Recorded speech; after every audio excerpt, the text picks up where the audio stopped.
Jake Martinez pressed his face against the small window of the transport ship. Stars filled the dark space around him. In the distance, a huge gas giant spun slowly. Orange and red clouds swirled across its surface. Near the planet, a metal station sparkled with lights. "The Harmony Research Station," said the pilot. "Your new home for the next 6 months." Jake's stomach felt tight with nerves. This was his first time working with aliens. He had studied their languages and cultures for years, but books were different from real life. What if he said something wrong? What if he made them angry? The transport ship docked with a soft bump. Jake picked up his bag and followed the other passengers through the airlock. The station corridors were wider than he expected. The walls curved gently, and soft blue lights lined the ceiling. "Welcome to Harmony Station," said a woman in a blue uniform. She had short brown hair and kind eyes. "I'm Commander Lisa Hayes. You must be Jake Martinez, our new plant scientist." "Yes, ma'am," Jake said. He tried to sound confident, but his voice shook a little. "Don't worry," Lisa smiled. "Everyone feels nervous on their first day. The aliens here are friendly. Most of them speak good English. Come on, I'll show you around." They walked through the main corridor. Jake saw humans and aliens working together at computer screens. Some aliens looked like tall, thin people with blue skin. Others had 4 arms and moved like dancers. One group had shells on their backs like turtles. "The station has 5 different species living here," Lisa explained. "We all work together to study this solar system. Your job will be in the plant lab. We grow food for the station and study how different species plants can help each other." They turned a corner and entered a huge room filled with green plants. The air smelled like fresh earth and flowers. Rows of vegetables grew under bright lights. Trees from different worlds stretched toward the ceiling. "This is the hydroponics bay," Lisa said. "Your main workplace." Jake looked around in wonder. He had never seen so many alien plants in one place. Some glowed with soft light. Others moved their leaves like they were breathing. Near the back wall, a figure knelt beside a group of small trees. The figure stood up and turned toward them. Jake's breath caught in his throat. She was beautiful. The alien woman was tall and graceful. Her skin had a soft blue-silver color that seemed to shimmer in the light. Her eyes were large and golden, like warm honey. Along her temples, small crystal formations sparkled when she moved her head. Her hair was long and white, flowing like water down her back. "Jake, meet Zarath Velkes," Lisa said. "She's from the Velthari homeworld. Zarath, this is Jake Martinez, our new plant specialist from Earth." Zarath stepped forward with smooth, flowing movements. "Welcome to Harmony Station, Jake Martinez," she said. Her voice was soft and musical with a slight accent. "I look forward to working with you." She held out her hand in the human greeting she had learned. Jake stared for a moment, then quickly shook her hand. Her skin felt warm and smooth, with a slight tingling sensation. "Nice to meet you," Jake managed to say. His voice sounded strange to his own ears. "Zarath will be your main partner on the plant projects," Lisa continued. "The Velthari have amazing abilities with plant life. They can help plants grow faster and stronger. Would you like to see?" Zarath asked. She walked back to the small trees she had been tending. Jake and Lisa followed. The trees looked sick. Their leaves were yellow, and some branches were bare. Zarath knelt beside the trees. She placed her hands on the soil around them. The crystals on her temples began to glow with soft blue light. Jake watched, amazed, as the yellow leaves slowly turned green. New buds appeared on the bare branches. In just a few minutes, the trees looked healthy and strong. "How do you do that?" Jake asked in wonder. "My people have a connection with living things," Zarath explained. "We can feel what plants need and help give it to them. It is a gift from our homeworld." Jake stared at her fascinated. She was not just beautiful, she was incredible. Her abilities, her grace, the way she cared for the plants, everything about her amazed him. "I'll leave you two to get acquainted," Lisa said. "Jake, Zarath can show you the rest of the lab. Your quarters are in Section C, Room 127. Dinner is at 1800 hours in the main cafeteria. After Lisa left, Zareth showed Jake around the hydroponics bay. She explained how the different systems worked and introduced him to plants from many worlds. Jake tried to pay attention, but he kept getting distracted by the way she moved and the soft sound of her voice. "These are Terran tomatoes," she said, pointing to a row of red fruits. "Your earth plants are very strong.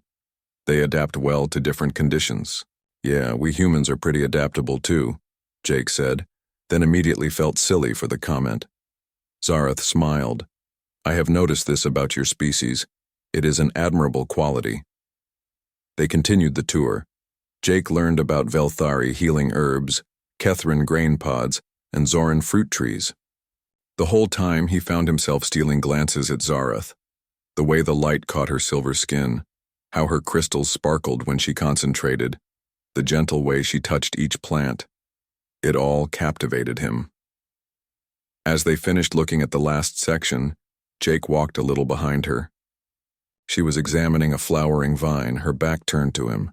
The crystals on her temples glowed softly as she worked her plant magic.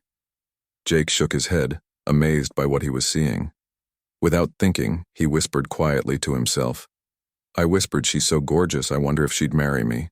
He thought he had spoken too softly for anyone to hear, but Zareth's shoulders tensed slightly. The glow from her crystals flickered for just a moment. Jake didn't notice. He was too busy trying to act casual, pretending he hadn't just said something completely embarrassing out loud. Zareth continued working with the vine, but a small smile played at the corners of her mouth. Her people's hearing was much better than humans knew. She had heard every word clearly, and she found it rather charming. 3 weeks had passed since Jake arrived at Harmony Station. Every morning he woke up excited to go to work. Not because he loved plants, though he did, but because he would get to see Zareth. They worked together every day on their joint project. The goal was to combine human farming methods with Velthari plant magic. If it worked, they could help feed the growing populations on both Earth and the Velthari homeworld. Jake had never been good at talking to women he liked. With Zareth, it was even harder because she was an alien. He didn't want to say something that would offend her culture, so instead he found himself making quiet comments that he thought she couldn't hear. "Look at how gentle she is with those seedlings," he whispered to himself as he watched her work. "She'd probably be an amazing mother someday." Zareth's golden eyes flicked toward him for just a moment, but she kept working. "The way she concentrates is so beautiful," Jake muttered while recording data on his tablet. "Those crystals on her temples are like little stars." Again Zareth seemed to pause, but Jake didn't notice. What Jake didn't know was that Zareth heard every single word. The Velthari had evolved on a world with many predators. Their sensitive hearing helped them survive. They could pick up sounds that humans couldn't even imagine hearing. At first, Zareth had been confused by Jake's behavior. On her homeworld, if someone was interested in you, they performed formal courtship rituals. They brought gifts to your family. They demonstrated their skills in public ceremonies. They didn't mutter compliments when they thought no one was listening. But as the days passed, Zareth began to find Jake's unconscious honesty charming. When he thought he was alone, he showed his true feelings. There was something pure about it that touched her heart. She started researching human courtship customs in the station's database. What she found both fascinated and confused her. "Humans give flowers?" she asked her research partner, Clickwur Hum, a insectoid Kethrin. "But flowers die quickly, how is that romantic?" Clickwur Hum's compound eyes sparkled with amusement. His voice sounded like wind chimes when he spoke. "Human emotions are intense but brief, like their flowers. Perhaps that is the point." Meanwhile, Jake was getting advice from his friend, Dr. Alex Chen, another human scientist on the station. "Just ask her to have dinner with you," Alex said as they ate lunch in the cafeteria. "The worst thing she can do is say no." "What if I mess up her culture somehow?" Jake worried. "What if asking her out is considered rude for her species?" "You'll never know if you don't try," Alex replied. "Besides, she seems to like working with you." That afternoon, Jake and Zareth were working side by side, testing soil samples. Jake kept stealing glances at her as she used her abilities to sense what nutrients the plants needed. Her connection to nature is incredible, he whispered, thinking she was focused on her work. I bet she could make a desert bloom just by walking through it. This time, Zareth definitely heard him. Her crystals glowed a little brighter, and she turned to look at him directly. Jake, she said softly. Do you really think that? Jake's face turned red. Had she heard him? Think what? He asked, trying to sound casual. That I could make a desert bloom, she said with a small smile. Jake's heart raced. Well, yes, your abilities are amazing. You make everything grow so beautifully. Zareth felt warmth spread through her chest. In her culture, compliments about one's abilities were deeply meaningful. Thank you, she said. That means much to me. The next day, Jake found something unexpected on his workbench. It was a small crystal formation, no bigger than his thumb. It sparkled with inner light and felt warm to the touch. What's this? He asked Zareth. A gift, she said simply. In my culture, we share pieces of our homeworld with those we appreciate. Jake held the crystal carefully. It's beautiful. Thank you. He didn't realize that on the Velthari homeworld, such gifts were usually exchanged between potential mates. Zareth watched his gentle handling of her gift with growing affection. Over the following days, Zareth left more small gifts. A smooth stone that hummed softly when touched, a preserved flower that glowed in the dark, a small vial of water from her home planet Sacred Springs. Jake treasured each gift but assumed they were friendly gestures between colleagues. He had no idea they carried deeper meaning. Meanwhile, other people on the station began to notice the obvious attraction between Jake and Zareth. During team meetings, they sat close together. In the cafeteria, they chose tables where they could talk privately. When they worked, they moved around each other like dancers who knew each other's steps. Those two are perfect for each other, Commander Lisa told Alex one evening. I just wish one of them would make a move. Jake's terrified of screwing up, Alex replied. He thinks he'll accidentally insult her entire species if he asks her on a date. The situation came to a head during an experiment with hybrid plants. Jake and Zareth were trying to combine earthcorn with Velthari growth enhancement. The process required very precise timing and coordination. Now, Zareth said, her hands glowing as she channeled energy into the soil. Jake released the nutrient solution at the exact right moment. The corn seeds responded immediately, sending up green shoots that grew visibly taller by the minute. We gay. Did it! Jake exclaimed, excited by their success. Without thinking, he reached out and touched one of the crystal formations on Zareth's temple. The moment his finger made contact, Zareth gasped and pulled away as if she'd been burned. I'm sorry, Jake said immediately. Did I hurt you? Zareth's face showed a mix of shock and something else Jake couldn't identify. No, she said quietly. You did not hurt me. But, on my world, touching someone's temple crystals is very intimate. It is only done between family or what? Jake asked, though his face was already turning red as he realized he had made a cultural mistake. Or between life partners, Zareth finished softly. An awkward silence filled the lab. Jake felt mortified. I'm so sorry. I didn't know. I didn't mean anything by it. The words hit Zareth like a physical blow. He didn't mean anything by it.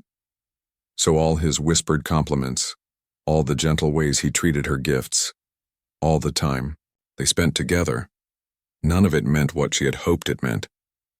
Of course, she said, her voice carefully controlled. It was simply a mistake, I understand, but she didn't understand.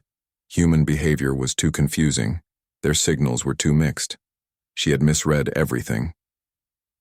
From that day forward, Zareth became more formal with Jake. She still worked with him professionally, but the warm smiles and easy conversation disappeared. She stopped leaving gifts on his workbench. Jake noticed the change but didn't know how to fix it. Every time he tried to apologize or explain, Zareth would politely change the subject back to work. I think I really messed up, he told Alex that night over dinner. What happened? Alex asked. Jake explained about touching her temple crystals and her reaction. She's been cold to me ever since. I think I offended her. Or maybe, Alex suggested carefully, she thought you were interested in her, and when you said you didn't mean anything by it, she felt rejected. Jake stared at his friend. You think she liked me? Liked me? Jake, she's been leaving you gifts for weeks. She lights up when she sees you.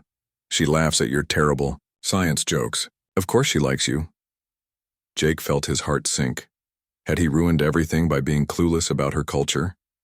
Had he hurt her feelings without realizing it? The next day, he tried to talk to her about it, but Zareth was busy with a group of visiting botanists from the Kethran homeworld. She translated for them and showed them around the lab, her crystals glowing softly as she communicated with the plant specimens. Jake watched from across the room, admiring her knowledge and grace. She's incredible, he whispered to himself. I'm such an idiot for making her think I don't care about her. This time Zareth was too far away to hear his words, but even if she had heard them, she might not have believed them. The distance between them grew wider each day, built from misunderstanding and cultural confusion. Neither knew how to bridge the gap that Jake's innocent touch and poorly chosen words had created. But the other residents of Harmony Station weren't about to let two people who were clearly meant for each other give up without a fight. The alarm began blaring at 0347 hours, jolting Jake awake from a restless sleep. Red emergency lights flashed in his quarters as the station's computer announced in its calm voice. Solar flare detected. All personnel report to emergency stations. This is not a drill. Jake grabbed his emergency kit and ran toward the hydroponics bay. If the solar flare was bad enough to trigger the alarm, the plants would need protection from radiation. Years of work could be destroyed in hours if the protective systems failed. He arrived at the lab to find Zareth already there, her hands glowing as she tried to calm the more sensitive plants. The room felt different. The lights were dimmer, and several computer screens showed error messages. How bad is it? Jake asked, pulling on protective gloves. Very bad, Zareth replied without looking at him. Over the past week, she had been polite but distant. The flare will peak in 2 hours. We need to move the most valuable specimens to the emergency shelter. They worked together in tense silence, carefully transplanting their hybrid experiments into portable containers. Jake wanted to say something to break the awkward atmosphere between them, but every time he opened his mouth, he couldn't find the right words. Commander Lisa's voice crackled over the intercom. Attention all personnel. The solar flare is stronger than expected. Emergency protocols are now in effect. All non-essential systems will be shut down in 30 minutes. Report to your assigned shelter zones immediately. Jake and Zareth looked at each other. They had barely moved half the plants. We can't leave them, Zareth said firmly. Some of these specimens are the only ones of their kind. If they die, we lose months of research. The radiation will be dangerous, Jake warned. The emergency shelter for this section is right there. Zareth pointed to a heavy door at the back of the lab. We can work until the last moment then, seal ourselves in. Jake nodded. Let's do it. They moved faster, carrying plants and equipment toward the shelter. Jake's admiration for Zareth grew as he watched her work. Even with danger approaching, she handled each plant with gentle care. Her dedication reminded him why he had fallen for her in the first place. With 5 minutes to spare, they carried the last containers into the emergency shelter. The small room was designed for short-term survival. It had basic life support, emergency rations, and 2 narrow bunks. It was going to be cramped quarters for the next 72 hours. The heavy door sealed with a hiss as the station's main power grid shut down. Emergency lighting cast everything in a soft blue glow. Outside, Jake could hear the hum of protective shields activating around the station. Well, he said, trying to sound cheerful, at least we saved the plants. Zareth checked the environmental controls. The air recycling system is working. We have enough food and water. She didn't look at him as she spoke. The first few hours passed slowly. They took turns monitoring the plant specimens and checking the radiation levels outside. The solar flare peaked, sending dangerous particles streaming through space. The station's shields held, but they would need time to fully recharge before it was safe to leave the shelter. As the hours stretched on, the silence between them became unbearable. They were stuck in a small room together, but they felt farther apart than ever. "Zareth," Jake finally said as they shared a meal of emergency rations, "I want to apologize again for what happened in the lab. I never meant to make you uncomfortable." She looked up from her food. In the dim light, her golden eyes seemed to glow. "You have already apologized. There is no need to speak of it again." "But there is," Jake insisted.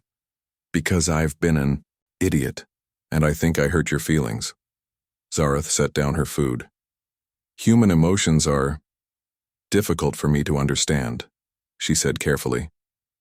"On my world, relationships follow clear patterns. There are rules and ceremonies. Here I am lost." "What do you mean?" Jake asked. For a long moment, Zareth was quiet. Then she spoke, her voice barely above a whisper. "On my homeworld, when someone gives gifts and spends time with another person, it means they are interested in courtship. When someone touches another's temple crystals, it is a sign of deep affection. I believed you felt something for me." Jake's heart began racing. "I do feel something for you. I've felt something since the moment I met you." Zareth shook her head. "But you said you did not mean anything by touching my crystals." "Because I didn't know what it meant," Jake exclaimed. "I thought I had made a mistake. I thought I had offended you. I was trying to apologize, not reject you." She stared at him. You were not rejecting me?" "Never," Jake said firmly. "Zareth, you're incredible. You're beautiful, brilliant, kind, and amazing at everything you do.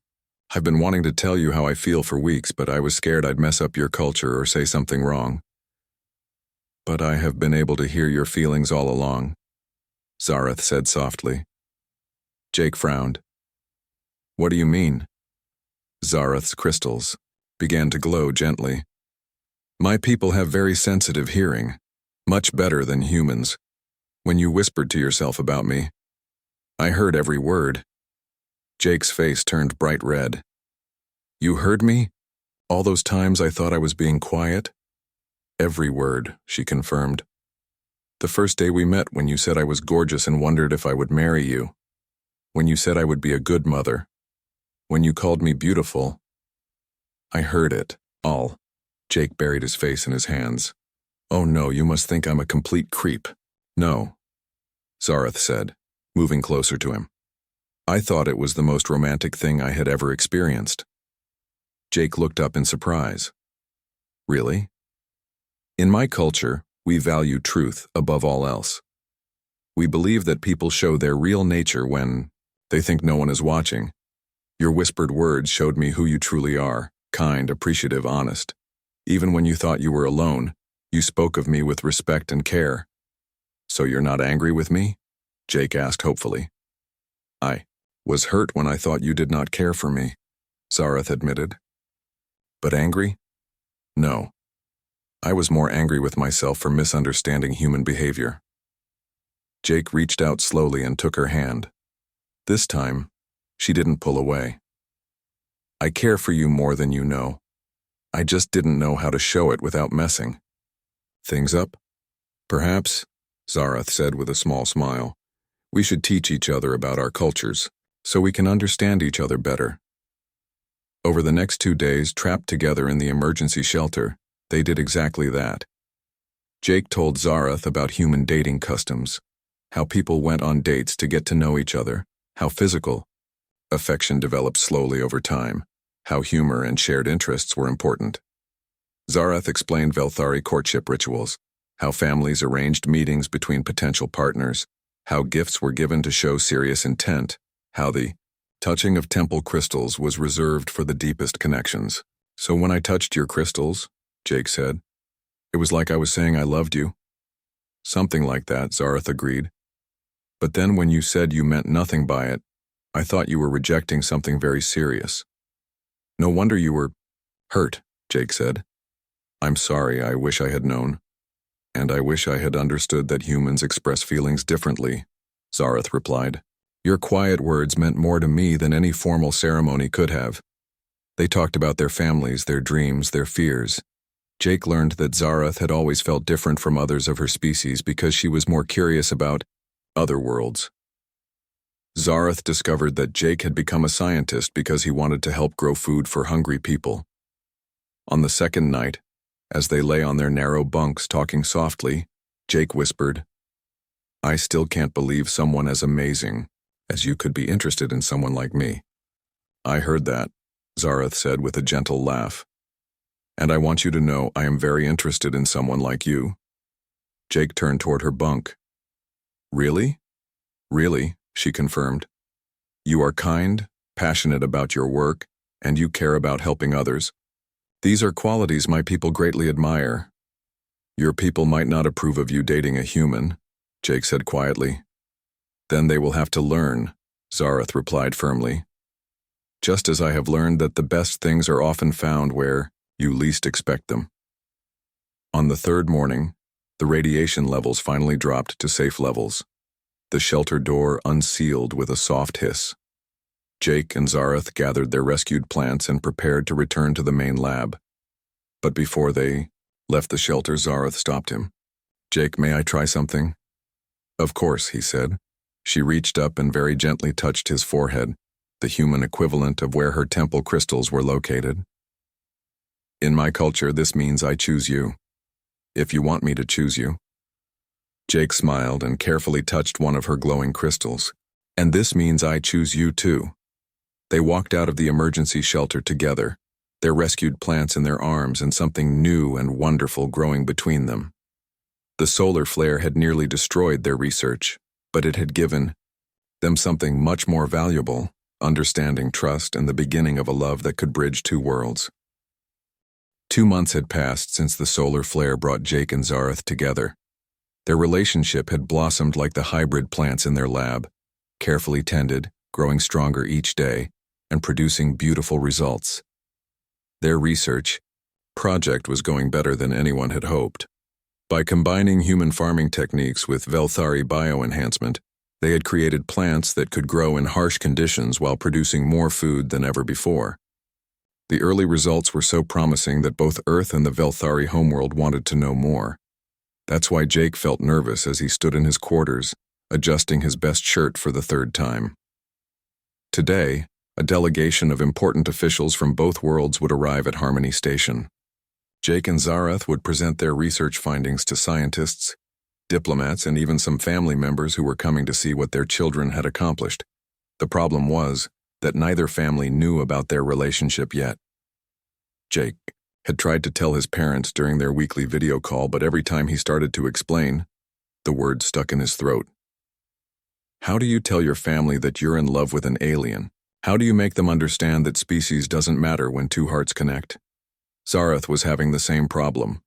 Her clan elders had very traditional ideas about relationships. They believed Velthari should only bond with other Velthari to keep their culture pure and strong. "Are you ready for this?" Jake asked as he met Zarath in the corridor outside the main conference room.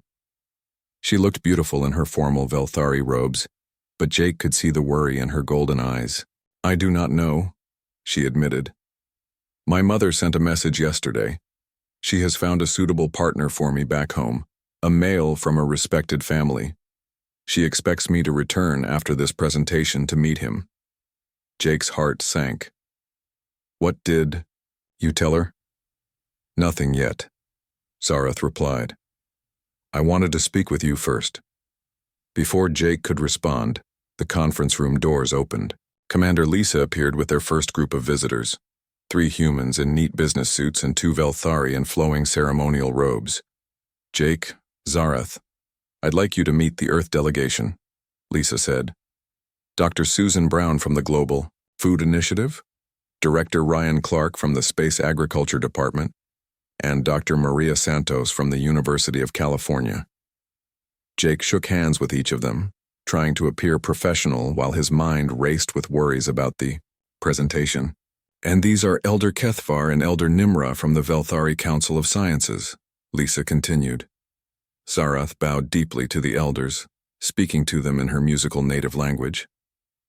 Jake caught a few words he recognized: honor, gratitude, and humble service.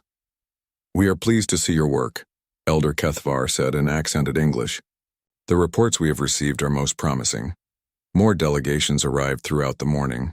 Jake's parents appeared on a video screen, looking proud but slightly confused by all the alien technology around them. Zarath's mother, Elder Silna, arrived in person, a tall, dignified woman with silver hair and crystals that glowed with ancient wisdom. "My daughter," Silna said formally when she saw Zarath. "You have grown much during your time among the humans." "Thank you, Mother," Zarath replied, but Jake noticed she seemed tense around her family. The presentation began at midday in the station's largest conference room. Jake and Zarath stood before screens showing their research data, charts of plant growth rates and projections for how their hybrid crops could help feed growing populations. "The key breakthrough," Jake explained to the audience, "came from combining human genetic modification techniques with Velthari bioenhancement abilities. Neither approach alone could have achieved these results." Zarath stepped forward, her hands glowing as she demonstrated her connection to a sample plant. "The plants respond to Velthari guidance, but the human modifications make them stronger and more adaptable. Together we have created something neither species could accomplish alone." The audience was amazed. The hybrid plants grew visibly as they watched, sprouting new leaves and branches.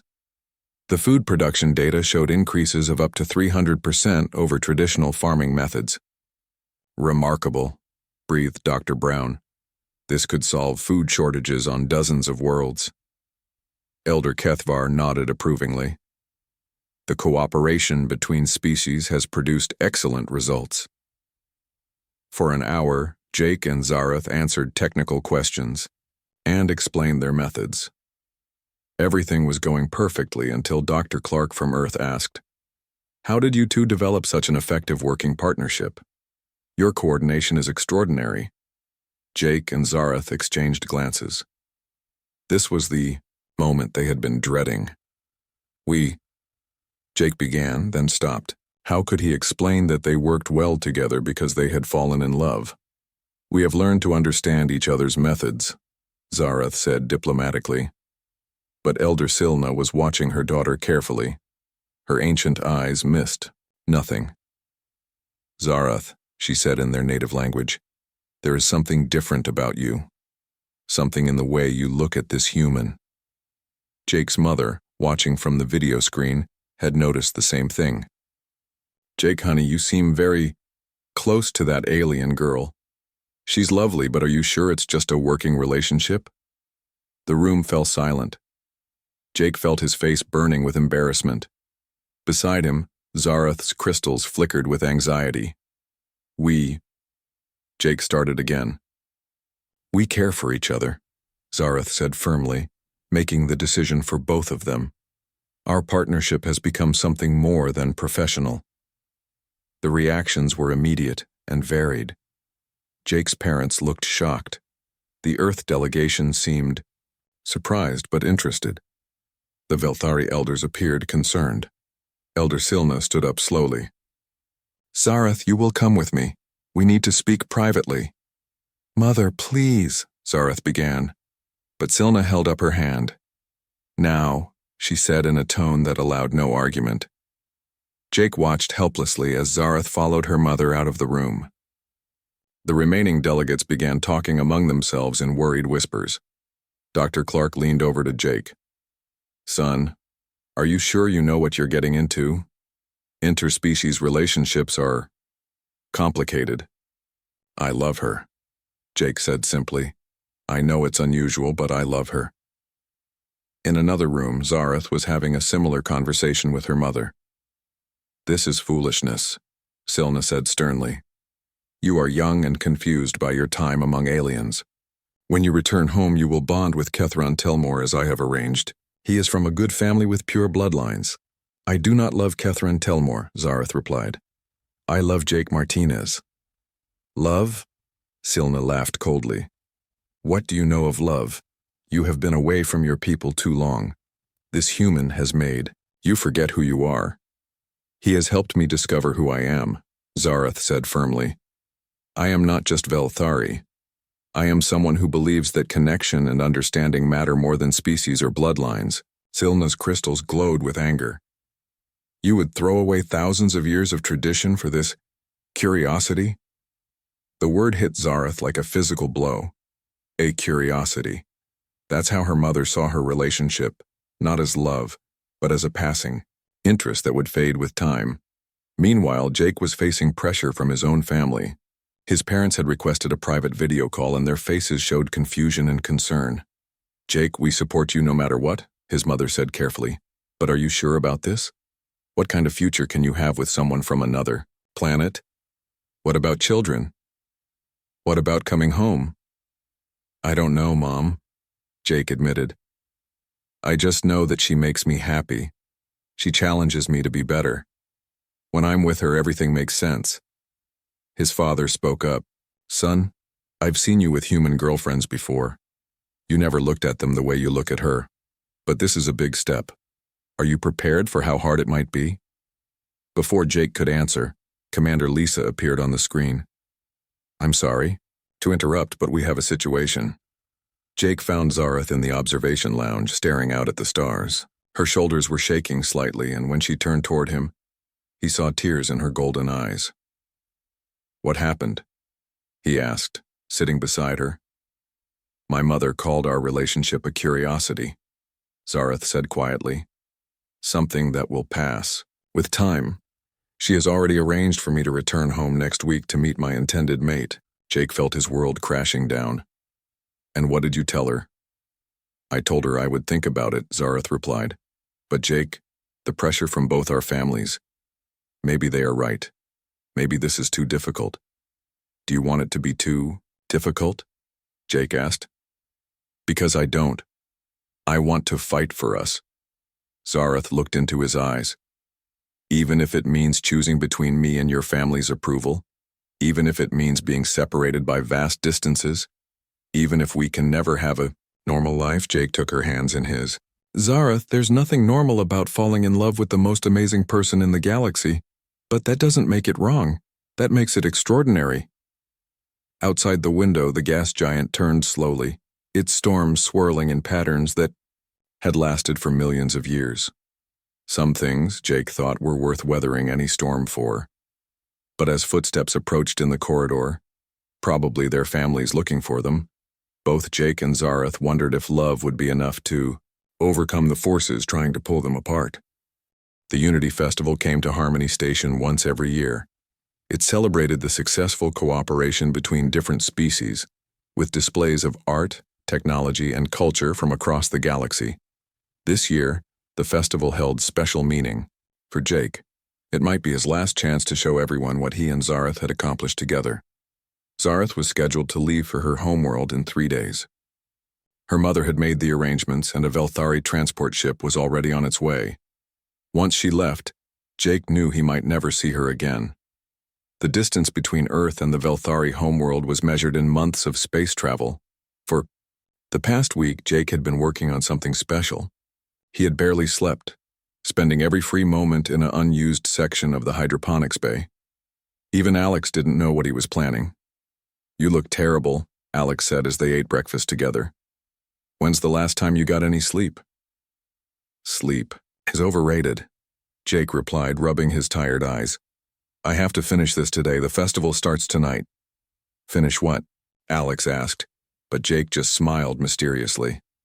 Across the cafeteria, Zareth sat with her mother and the other Velthari delegates. She looked as tired as Jake felt. Her crystals were dim, barely glowing at all, a sign of deep sadness among her people. Jake wanted to go to her, but Elder Silna had made it clear that he was not welcome. She had even requested that Jake be assigned to different shifts, so he and Zareth wouldn't work together anymore. The festival began at sunset, with opening ceremonies in the main hall. Representatives from 5 different species gave speeches about cooperation and friendship. Jake sat with the human delegation, stealing glances at Zareth across the room. After the speeches, everyone moved to the different exhibit areas. There were displays of Kethran crystal art, human technological innovations, and Velthari biosculptures that grew and changed as people watched.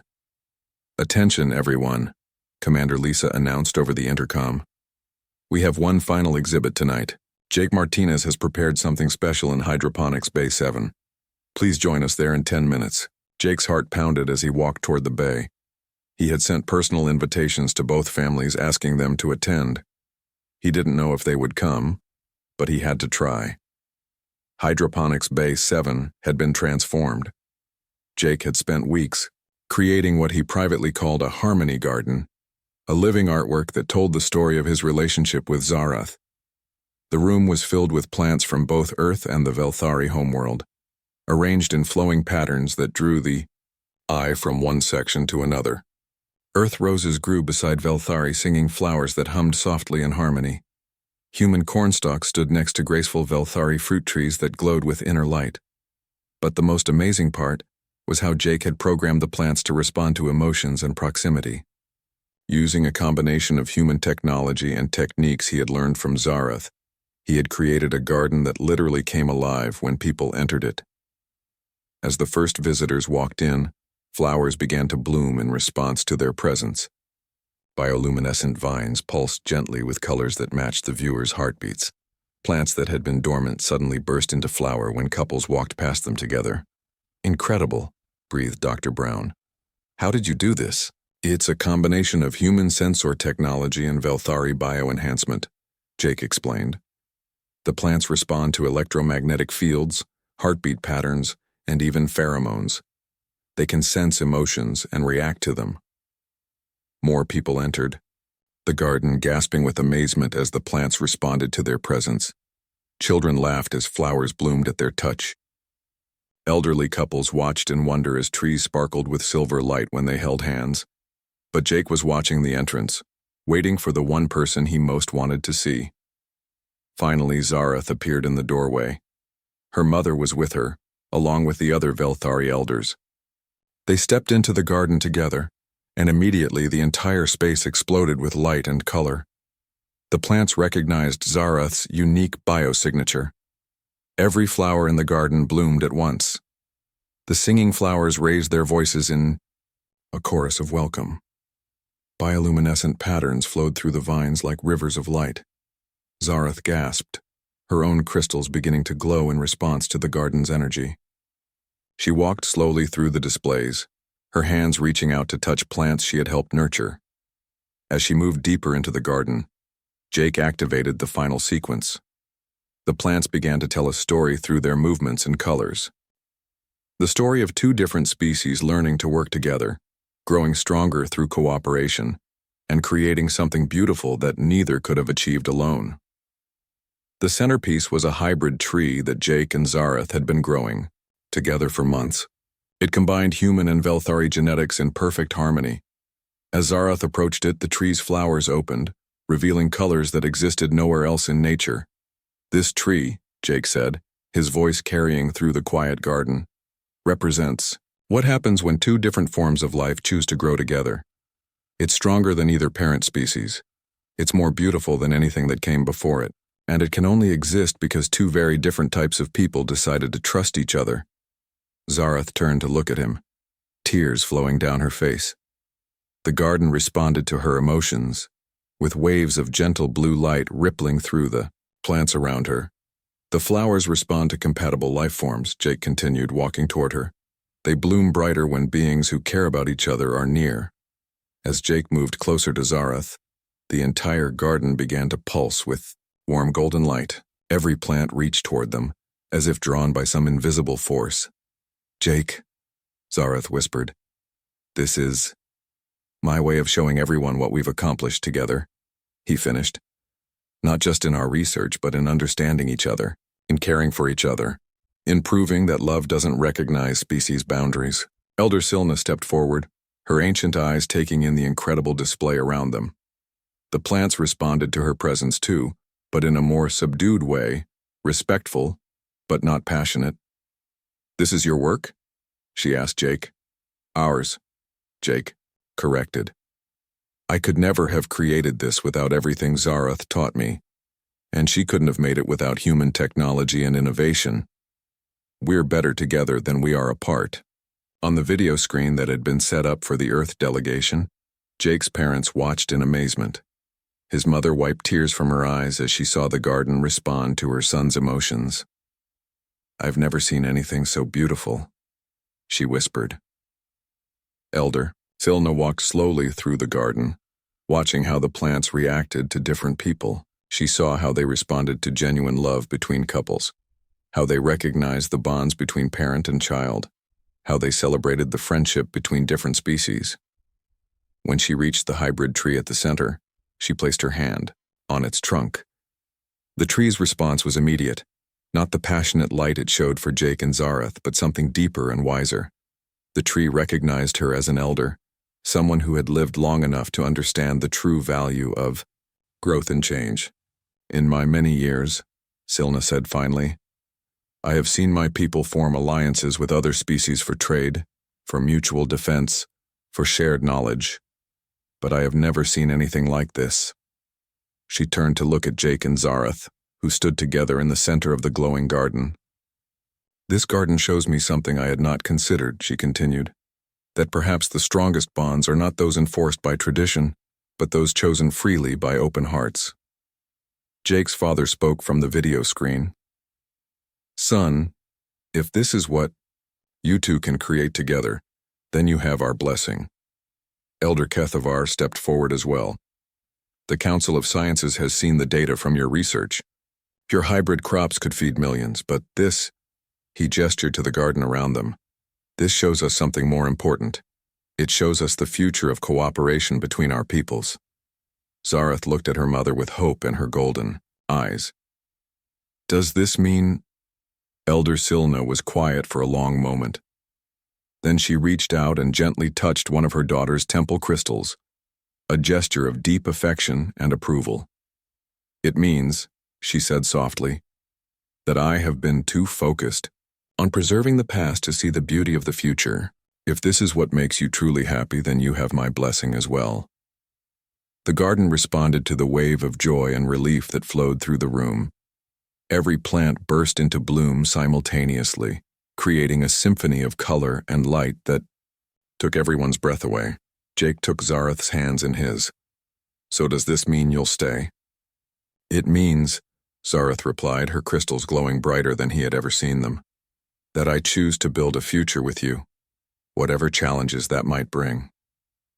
Jake leaned closer to her. "I whispered she's so gorgeous I wonder if she'd marry me," he said softly. "I heard that." Zareth laughed, the sound like music in the glowing garden.